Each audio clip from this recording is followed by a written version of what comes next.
Nous sommes le dernier jour de la compétition. Hier ont eu lieu un run de précision et deux runs de speed. Nous allons vous présenter les meilleures images et le classement.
Maintenant, nous allons retrouver Lionel, qui fait partie de l'organisation et qui est juge stagiaire et qui va nous expliquer les rudiments du jugement des différentes épreuves. Le swoop, trois épreuves. Première épreuve, distance. Donc la distance, ça se passe tout simplement. Une porte d'entrée à 1,50 m du sol.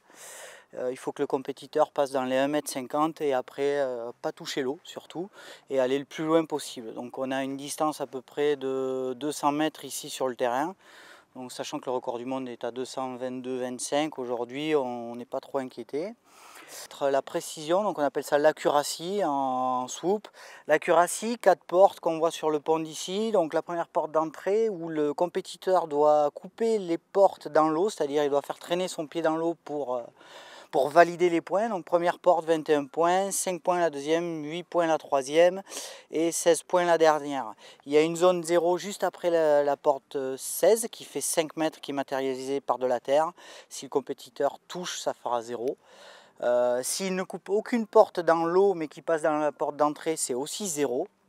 Il est obligé de toucher l'eau pour valider son saut. Et après une grande zone qui fait 10 mètres par 28 mètres, une grande marelle, où là chaque zone a des points et la meilleure zone c'est un petit carré qui fait 2 mètres par 2 mètres qui vaut 50 points.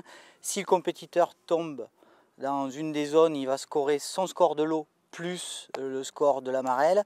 Et s'il met un membre à terre, genou ou main, ou s'il pose sur les fesses, il prendra donc moins 10 points, donc ce qui validera aussi son score. Il y a des zones négatives après la marelle, donc moins 16 et moins 36 points. Et bien sûr, s'il sort de la marelle derrière, c'est 0. La vitesse tout simplement, donc on va changer le parcours, c'est un parcours en arc de cercle de 75 degrés sur 70 mètres. Capteur à l'entrée, capteur à la sortie, 5 portes, et les 5 portes, il doit passer dans les 1,50 m. Et à l'issue, on détermine la vitesse, sachant que le record du monde est à aujourd'hui 2,093, qui représente à peu près 135 km/h sur 70 mètres. Sur les 5 portes, il faut qu'il reste dans les 1,50 m de hauteur et ne jamais remonter, sinon le saut n'est pas validé et il prend 30 secondes au lieu de son score de vitesse. L'annonce des swoopers est faite par un sifflet, tout bêtement. Donc au sifflet, tous les juges sont en place et le run commence. Donc là, voilà tout ce qu'on peut dire sur les règles qui sont quand même assez simples. Et aujourd'hui, on espère qu'avec le vent, le temps, on va avoir une belle compétition. Voilà, c'est terminé pour le 3e numéro de Back to Back News. On essaye de se retrouver le plus rapidement possible pour la suite de la compétition.